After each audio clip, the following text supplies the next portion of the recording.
Hello everyone and welcome to this video. I am Jorge Villarrubia and I'm going to talk about technologies for concurrent execution of multiple processes on modern GPUs. To begin with, we will provide a motivational introduction and some background on these technologies. These technologies are focused on sharing or distributing GPU computational resources among several applications. But what's the reason for doing this? The truth is that modern GPUs incorporate an enormous amount of computational resources to support very demanding tasks such as the training of large language model, which is currently on the rise. Thus, data center GPUs consist of thousands of cores and hundreds of gigabytes of memory, which many other applications cannot fully exploit efficiently. This makes sense to run several applications simultaneously, sharing resources among them.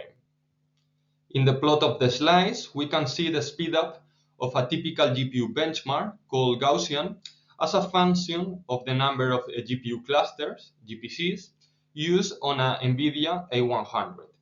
The blue bar shows the speedup when solving a square system of 1024 equations, and the orange bar shows the same for a system of 4096 equations. The black line indicates linear scaling, and as we can see from a 3 resource clustered through GPCs, the performance is highly sublinear. And it's not the result of small kernels because it also happens with the large system of equations, the orange bar. It's simply an application with such a huge parallelization capacity. To share resources between multiple applications on NVIDIA GPUs, we have MPS technology. It allows multiple processes to run concurrently, sharing but also competing for resources. String multiprocessors can be allocated in disjoint percentages, but memory resources are fully shared. This technology is therefore lightweight and suitable for applications with complementary execution patterns, but is unpredictable for multi-tenant scenarios where quality observed cannot be guaranteed due to competition between applications. As an alternative, MIG technology has emerged. It allows the GPU to be divided into fully isolated instances with exclusive resources in each of them for the application hosted on it. Each instance is made up of slices of contiguous resources with its own string multiprocessor, memory block, and bandwidth. Consecutive slices are joined into instances according to the valid configurations for each device, which are shown here. The NVIDIA A30 has 5 possible configurations by distributing its 4 slices, while the rest of the models have 19 possible configuration by distributing their 7 slices. MIG also allows dynamic reconfiguration, so an instance that had been released by one application can be treated independently without affecting other instances running applications in parallel. For example, in an instance of size 4 could be split into 2 instances of 2 slices, as shown in the left figure, without affecting another instance of size 3 which ran an application in parallel. Similarly, 2 instances of size 2 could be merged into 1 instance of size 4 without affecting the other instance. This allows a better fit to the features of the workloads and has moderate overhead. This table shows the reconfiguration times on different devices, which are in all cases well below 1 second. Next, we will experimentally compare the two co-execution technologies we have just introduced, MIG versus MPS. Beyond the lack of quality of service guarantees, MPS commonly suffers from contention problems between applications competing for the same resources. The bar chart on the slides shows the execution of 3 applications under 4 schemes on NVIDIA A100. The first one is using MIG with a partition in 4 to 1 instances. The second one is using MPS with the equivalent percentages of a stream multiprocessor for each application with respect to the total. The third is the same, using MPS, but without actually running the applications in parallel, simulating an ideal case without contention problems. And the last one is a sequential execution of the application using the entire GPU. As we can see, in this case, MIG isolation is the best real option. MPS is quite worse than MIG and also than the sequential execution case due to contention issues, as the ideal simulation of MPS without contention will improve everyone. This indicates that the problem is the competition between applications. However, we have also detected that the MIG partitioning is quite rigid in the sense that all GPU instances have the same ratio between stream multiprocessors and memory resources. For example, receiving half of the stream multiprocessors implies receiving half of the GPU memory. MPS is more flexible in this regard by sharing memory between applications and may be better for processes with almost no interference, but needing different fractions on compute than memory. This is illustrated by running instances of ray tracing and a hotspot on an NVIDIA A30. They are adjusted to use about half of the stream multiprocessors, but hotspot requires much more than half of the memory, while ray tracing uses very little. As we can see in the table of the slides, the sequential execution of both takes about 90 seconds.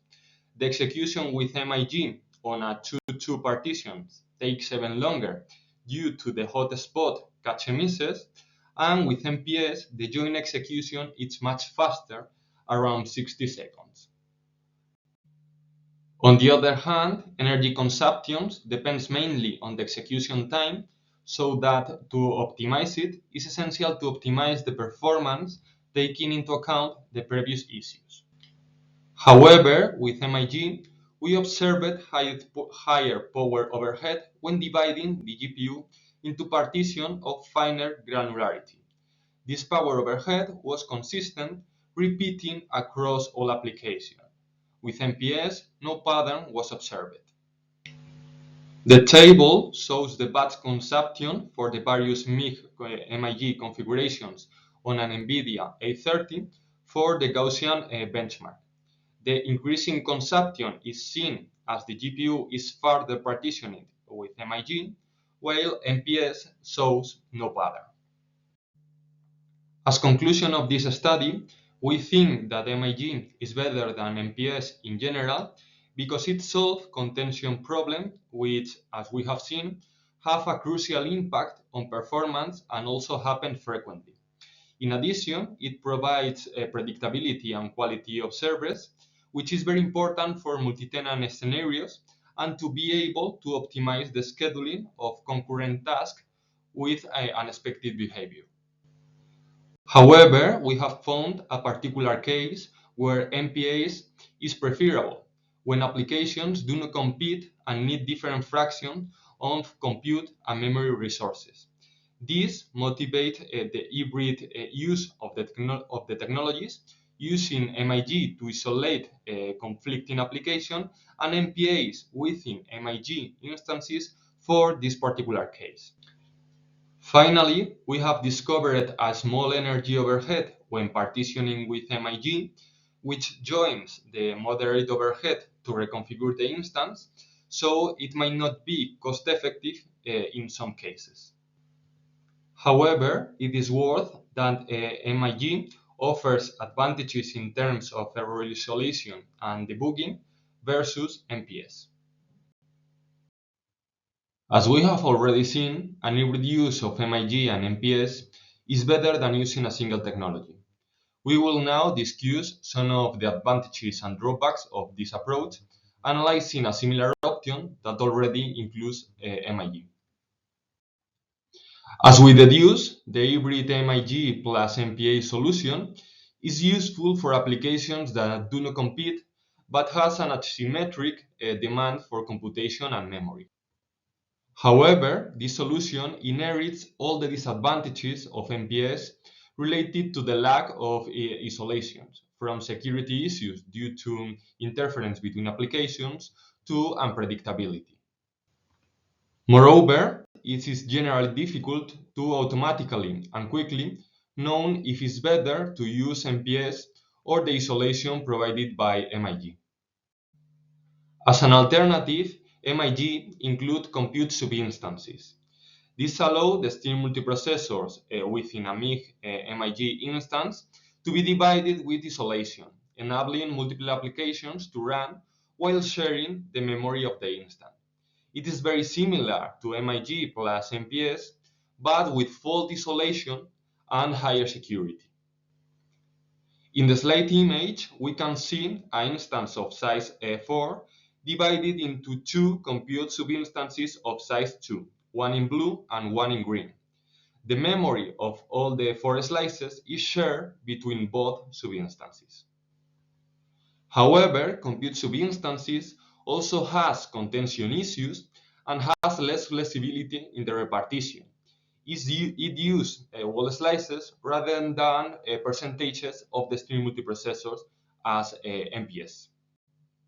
An idea for the future, which is ideal but possibly difficult and expensive to implement, is a full MIG level but asymmetric isolation, which is the ability to request different amounts of compute and memory slices in a way that is completely isolated and independent. For example, the image illustrates a possible division of 4 slices into one instance in blue with 2 compute slices and 3 memory slices, and another instance in green with 2 compute slices and only 1 memory slice. As I said, building an architecture like this will be difficult and challenging, but an interesting goal. We conclude with the main conclusions and lessons learned. MIG is a better co-execution technology than MPS, as isolation is a key feature to run multiple processes efficiently, safely, and with guarantees. A hybrid solution combining MIG with MPS is even better, but to achieve this, it's preferable to use MIG compute subinstances. In both cases, it remains difficult to find a general method to use them efficiently and avoid the contention problems. Ideally, MIG will evolve to support asymmetric compute and memory configurations while retaining all the benefits of isolation. This is likely to be technically difficult and costly.